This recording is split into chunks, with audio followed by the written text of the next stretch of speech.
할렐루야. 오늘도 서남 순복음교회를 통해서 하나님 앞에 예배하는 저와 여러분을 하나님께서 축복하실 줄 믿으시기 바랍니다. 다 함께 기도하겠습니다.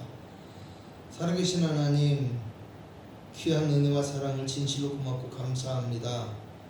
거룩한 주의 백성들을 인도하여 주옵시고 오늘도 하나님 앞에 예배할 수 있는 귀한 예배의 자리 가운데로 인도하여 주시오늘 감사합니다.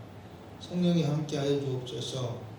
거룩한 은혜가 넘쳐나게 하옵시고 그리스도의 보혈에 충만한 은혜와 역사가 가득하게 하여 주시어서 우리의 삶 속에서 주님 앞에 지었던 죄악과 허물이 씻김받는 회개와 용서의 시간이 되어지게 하여 주옵시고 아버지 하나님, 우리의 믿음을 결단하는 고백의 시간이 될 수 있도록 주님 역사하시고 은혜를 더하여 주옵소서.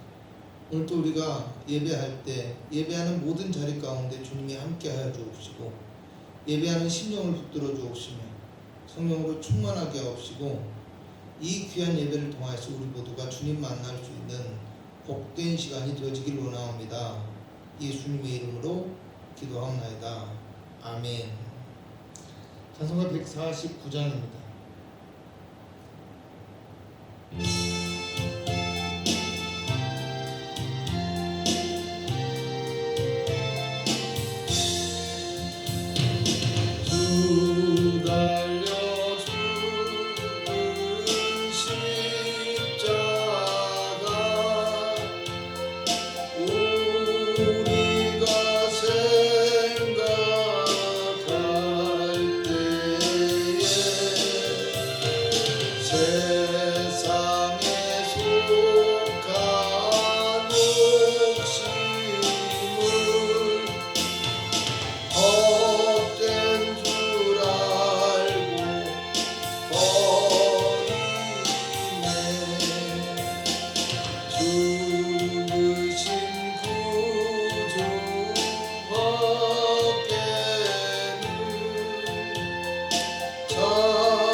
함께 묵도하겠습니다.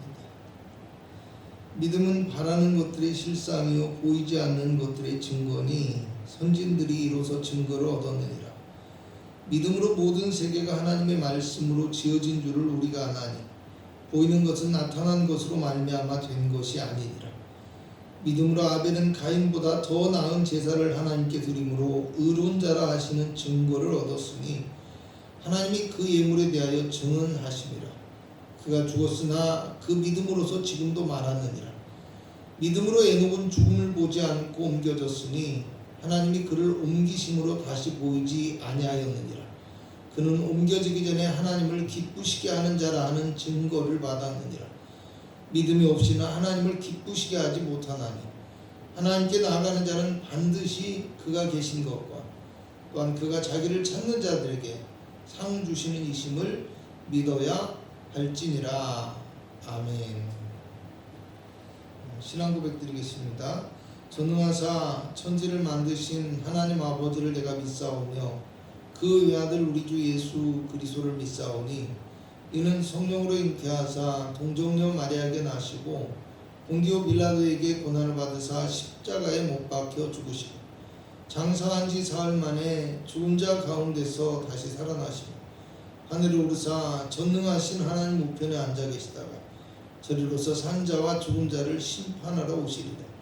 성령을 믿사오며 거룩한 공예와 성도가 서로 교통하는 것과 죄를 사하여 주시는 것과 몸이 다시 사는 것과 영원히 사는 것을 믿사옵나이다. 아멘. 찬송가 382장입니다.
하나님 말씀 보도록 하겠습니다. 잠언서 4장 20절부터 23절까지 말씀입니다. 제가 봉독해 드리겠습니다. 잠언서 4장 20절부터 23절까지 말씀입니다. 내 아들아, 내 말에 주의하며 내가 말하는 것에 내 귀를 기울이라. 그것을 내 눈에서 떠나게 하지 말며 내 마음속에 지키라. 그것을 얻는 자에게 생명이 되며 그의 온 육체에 건강이 됨이니라. 모든 지킬 만한 것 중에 더욱 내 마음을 지키라. 생명의 근원이 이에서 남이니라. 아멘. 마음을 지키는 성도라는 제목으로 함께 은혜를 나누고자 합니다. 얼마 전에 폭락한 쌀값을 안정시키기 위해서 정부에서 45만 톤의 쌀을 구매해서 비축한다는 발표를 들었습니다. 저는 그 말을 듣고서 그런 생각을 했어요. 남아도는 쌀을 식량이 부족해서 굶주리고 있는 북한의 동포들에게 나눠주면 얼마나 좋을까 하는 생각을 했다라는 거예요. 왜 이런 말을 하냐면 북한이 겪고 있는 가장 힘든 어려움이 식량난이기 때문에 남북 간의 평화와 협력의 관계가 구축이 되어지면 남한에서 남아도는 식량을 북한에 보내게 되고 그렇게 되면 남한은 쌀값이 안정이 되어지면 좋고 또 북한은 식량난에서 해방되어지는 이중적인 효과를 볼 수가 있는데 북한의 권력자들이 여전히 핵개발과 군사적인 도발을 강행함으로써 고립과 경제적인 어려움을 스스로 자초하고 있다는 것이 얼마나 안타까운지 모릅니다. 여러분, 북한 땅에 있는 그곳에 살고 있는 많은 동포들이 헐벗고 굶주리며 고통을 겪고 있음에도 불구하고 북한 땅의 지도자들이 그렇게 할 수밖에 없는 이유가 도대체 무엇이라고 생각하십니까? 왜 그들은 개혁과 개방을 하지 않고 군사적 긴장 관계를 유지하고 핵개발에 몰두하고 있을까요? 물론 그들 나름대로 여러 가지 이유를 댈 수도 있겠지만요. 전문가들은 그들이 자기들의 체제를 지키고 또 자기들의 권력을 유지하기 위해서 그렇게 한다라고 판단합니다. 여러분, 바른 지도자는 백성을 바른 길로 이끌어갈 뿐만 아니라 백성의 안위를 살피고 백성의 평안한 삶을 위해서 백성의 고통을 덜어줄 수 있어야 하는데 그들은 오직 자신들의 처제와 권력을 유지하기 위해서 바른 지도자에게서 벗어나 흉악한 괴물과 같은 모습으로 살아가고 있다는 거예요. 그러면 오늘 제가 이 말씀을 여기서 드리고 있는 이유는 무엇이라고 생각하십니까? 물론 저의 정치적인 입장을 밝히거나 어떤 사상적인 방향성과 주장을 하기 위한 것은 결코 아닙니다. 사실은 이렇게 절대적으로 이해하고 받아들이기 힘든 이런 생각과 결정을 사실은 우리도 삶의 과정 속에서 똑같이 할 수도 있다는 것을 우리가 생각해야 하기 때문에. 왜 그럴까요? 우리도 마찬가지요. 그 북한의 지도자들처럼 지켜야 될 것이 너무 많기 때문에. 지켜야 될 것이 많다라는 말은 우리에게 중요한 것들이 너무 많다는 뜻이 되기도 합니다. 여러분, 그러면 다시 질문을 드립니다. 오늘 우리에게 무엇이 중요한가요? 오늘 나에게 가장 중요한 것은 무엇이라고 생각하시는지? 지도자에게 있어서 체제나 권력보다 백성의 안위가 중요한데 그저 자신들의 이익과 욕망을 위해서 백성을 이용하고 백성을 착취하는 지도자들이 과연 저 북한 땅에만 있다라고 생각하고 계시는지, 비단 지도자들만 그렇다고 생각하지도 말아야. 어쩌면 이 땅의 모든 사람들이 자신의 이익과 욕망을 위해서 사람을 이용하고 속이고 착취하는 욕망의 노예가 되어서 살아가고 있지 않은지 우리가 스스로 생각해 볼 수 있어야 합니다. 그리스도인들도 마찬가지가 아닌가 하고 또 생각해 봐야 돼요. 하나님의 영광이 목적이 되고 삶을 통해서 그리스도의 생명의 말씀을 전하는 것이 진정한 그리스도인의 목표가 되어야 되는데 그저 세상 영광과 자기 자신의 자랑을 위해서 살아가느라 분주해서 생명의 복음은 고사하고 자기에게 있는 생명의 빛마저도 잃어가는 어두운 길을 걸어가고 있지는 않은지 오늘 그리스도인들도 스스로 생각해 볼 수 있어야 한다라는 말입니다. 여러분 적절한 얘기인지는 잘 모르겠지만 얼마 전에 성도의 자녀가 몸이 아파서요 학교에 가지 못하는 일이 발생했어요. 많이 아프지는 않은지 좀 괜찮아졌는지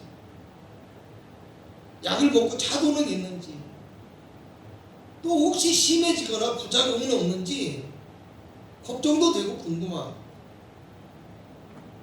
여러분 이런 말씀 드리면 어떤 분들은 목사님 뭘 걱정을 합니까? 기도하면 되죠. 하나님께 맡기면 되는데 걱정할 필요가 뭐 있습니까? 그렇게 말씀하실 수도 있습니다. 물론 틀린 말도 아니지만요 맞는 말도 결코 아닙니다. 꼭 맞는 말이 아니라는 얘기예요. 여러분 우리가 걱정이 되어지니까 기도하는 거예요. 내 힘을 믿지 않으니까 기도하는 거예요. 우리 인간의 부족함과 연약함, 실수, 많은 변수를 우리가 알기 때문에 그 연약함을 고백하는 것이 우리 기도라는 거예요. 아니 목사님 그러면 아무것도 염려하지 말고 오직 모든 일에 기도와 간구로 너희 구할 것을 감사함으로 아뢰라 하고 한 이 빌립보서 4장의 말씀은 무엇입니까? 라고 질문할 수도 있겠죠. 여러분 물론 아무것도 염려하지 말라라는 말은요 조금도 단 한 가지도 염려하지 말라라는 뜻도 되지만요 이걸 다시 전체적인 맥락에서 보면 어떤 의미가 있냐면 염려가 자신을 지배하거나 문제가 있으면 그 문제에 자신의 마음이 매몰되어서는 안 된다는 뜻입니다.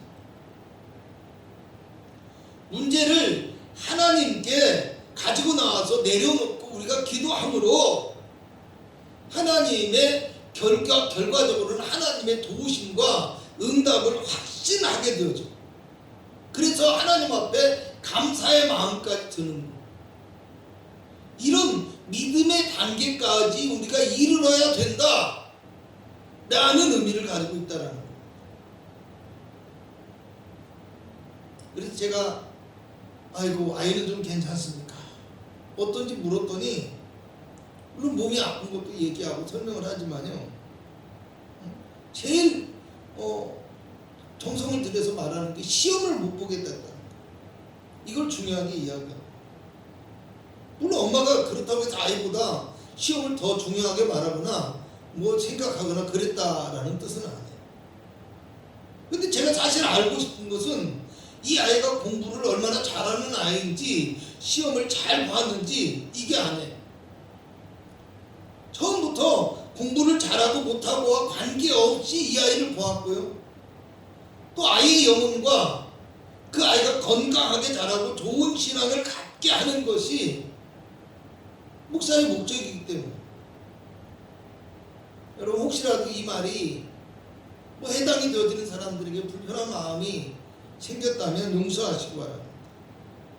그런데요 사실은 제가 드리고 싶은 말씀은 따로 있기 때문에 이 말씀에 대해서 오해할 필요도 없고요.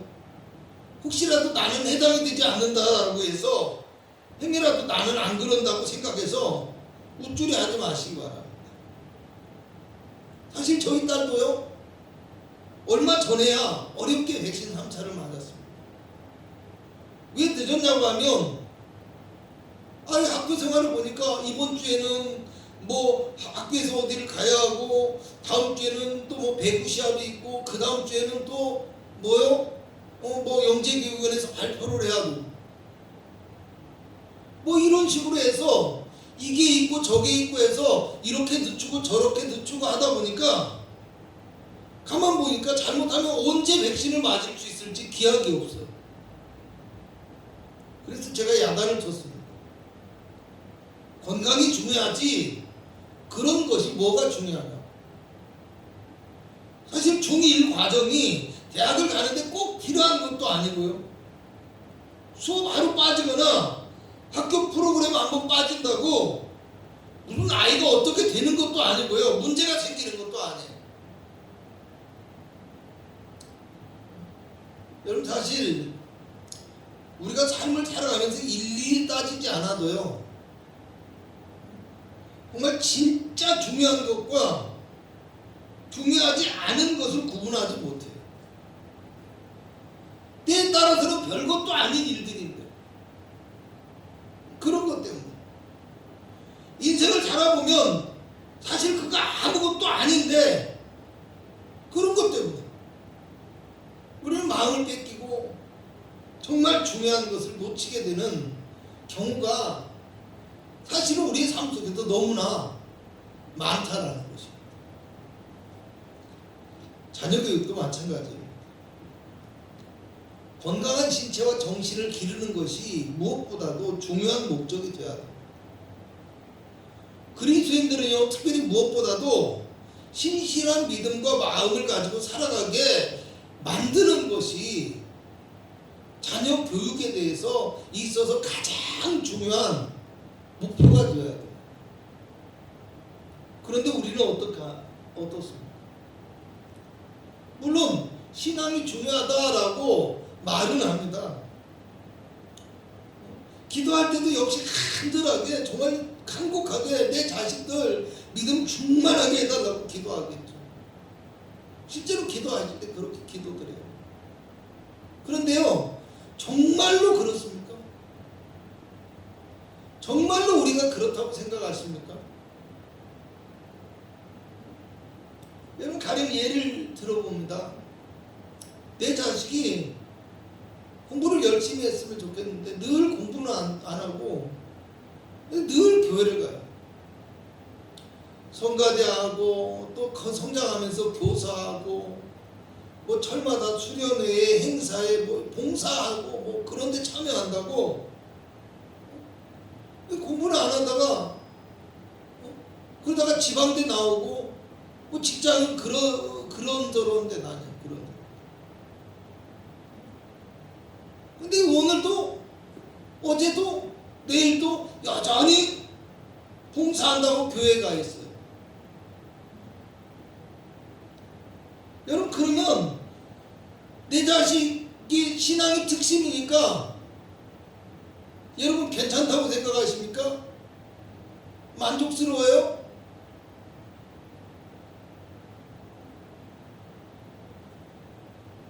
무엇이고? 반대로 내 자식이 공부는 열심히 하고 잘해요. 그런데 교회는 잘 안 나오려고. 그런데 주일날 예배는 또 어찌됐건 나와야 나와. 여러분, 그럼 괜찮은가요? 신앙은 좀 부족한 듯이 보이는데 공부를 너무 잘해서 명문대 나오고 대기업에 들어가고 이렇게 하니까 주일날 교회 안 갔다고 해도 그냥 마음에 그 불안함이 없고 초조함이 없고 안타까움이 없고 혹시 늘 그것 때문에 만족스럽고 자랑스럽고 사람들에게 하나님이 축복해 주셨다고 그런 말씀을 하고 다니시는 않는지. 여러분, 만약에요, 하나님께서 우리 자녀의 운명을 앞에서 말한 두 사람으로 한정해서 선택하라고 말씀하신다면 내 자녀에게는 어떤 길을 가게 하고 싶으신지. 아니, 지금 이제까지 우리의 삶이 어떤 길을 가게 하고 있었는지, 내 마음이 어떤 길로 향하고 있었는지 생각해 봐야 된다는 거예요. 지방대 나오고 직업도 그저 그렇지만 하나님 앞에 신앙이 특심인 자녀를 원하는지, 아니면 명문대 나오고 대기업에 들어가긴 했지만 신앙은 좀 없거나 잃어버린 자녀, 그래도 명문대 나오고 대기업에 간 자녀가 좋은 것인지. 물론 이렇게 대놓고 질문을 하면 당연히 신앙이 특심해야 된다고 하시겠죠. 믿음이 중요하다라고 그렇게 말씀을 하시고 선택을 하시겠지만 제가 짧은 인생을 살아가면서 또 목회하면서 이렇게 보니까요, 정말 그런 믿음 있는 부모를 찾아보기가 사실은 힘들더라는 말입니다. 앞에서 이미 여러분들에게 드린 말씀인데 왜 그렇게 되었냐고요. 지켜야 될 것이 너무 많기 때문이라는 거예요. 오늘 우리가 진정으로 지켜야 될 것은 하나님을 향한 신앙의 마음입니다. 그런데 우리가 지켜야 될 것, 우리가 지켜야 될 이 세상의 것들이 너무 많다 보니까 우리 마음을 다 세상 것들에 빼앗겨 버립니다. 그래서 정작 너무나 소중한 우리의 영혼마저도 세상에 빼앗겨 버리는 믿음의 패배자가 되고 있진 않은지, 믿음의 패배자를 오늘 우리는 만들고 있지는 않는지, 오늘 우리가 우리의 마음을 진솔하게 돌아볼 수 있어야 된다라는 것을 여러분 기억하실 수 있기를 주님의 이름으로 부탁을 드리겠습니다. 여러분 본문 23절에는요 모든 지킬 만한 것 중에서 더욱 너의 마음을 지키라고 합니다. 인생을 살면서 지켜야 될 것들이 많이 있지만 그 중에 가장 중요하게 지켜야 될 것이 마음이라는 거예요. 가장 먼저 지켜야 될 것이 마음이라는 말입니다. 왜 그렇습니까? 이어지는 말씀은 생명의 근원이 이에서 남이라고 말씀합니다. 삶을 살아가는 데 있어서 생명을 유지하고 생명의 열매를 맺고 살아가는 데 있어서 가장 우선적이고 절대적인 것이 마음을 지키는 것이기 때문이라는 거예요.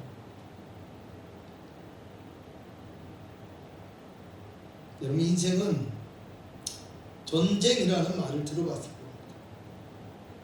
물론 인생 자체가 험하고 힘들고 경쟁에서 살아남아야 합니다. 또 상대를 쓰러뜨리지 않으면 내가 쓰러지는 이 총칼 없는 전쟁터와 같기 때문이기도 합니다. 그런데요, 꼭 우리가 경쟁이 아니더라도 우리가 살면서요 지키고 보존해야 할 것이 있고요, 또 우리가 살면서 이루고 성취해야 할 것이 많기 때문에 삶 자체가 그냥 전쟁이기 때문에, 여러분 그런 의미에서 바라본다면 우리 마음도 영적 전쟁터와 같습니다. 믿음의 마음을 우리 안에서 지키고 또 우리 안에서 우리의 삶 속에서 말씀의 열매를 맺으며 하나님의 약속을 받기 위한 영적 싸움의 전쟁터에서 우리 마음 가운데 찾아와서 우리를 유혹하고 공격하는 세상과 사단의 계교를 물리치고 우리가 승리할 수 있어야 된다는 말이에요. 여러분 그렇다면 오늘 우리가 믿음의 마음을 가지고 생명의 열매를 맺는 복된 성도가 되기 위해서 어떻게 해야 될까 생각해 보았으면 합니다. 그러기 위해서 우리는 먼저 어떻게 해야 돼요?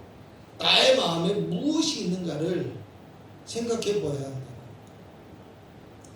사람들은 흔히 어떤 일을 결정하게 되어질 때 자기 의사를 명확하게 이야기하기보다는 다른 사람이 어떻게 생각하는지에 관심을 갖고 집중하게 되어지고요, 다른 사람의 생각에 따라서 영향을 받게 되고 또 마음의 중심주가 다른 사람의 어떤 의견에 따라서 움직이는 그런 경향성을 가지고 있다고 합니다. 물론 그 대상이 사람일 수도 있고 또 환경일 수도 있고요, 아니면 뭐 어떤 대세나 사회 문화적인 흐름 이런 것이 될 수도 있지만요, 사람들이 이렇게 쉽게 마음을 빼앗기거나 지배를 당하고 살아가므로 자기 자신의 인생을 살아가지 않고 끌려가는 그런 인생이 되어지더라는 거예요.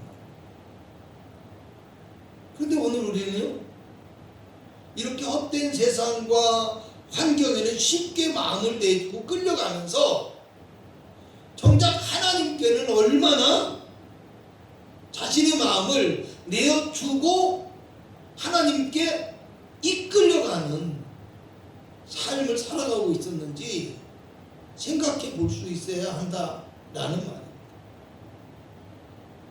여러분 보면 20절에서 21절에는 이렇게 말씀합니다. 내 말에 주의하며 내 귀를 기울이라. 아멘. 그것을 내 눈에서 떠나게 하지 말며 내 마음속에 지키라.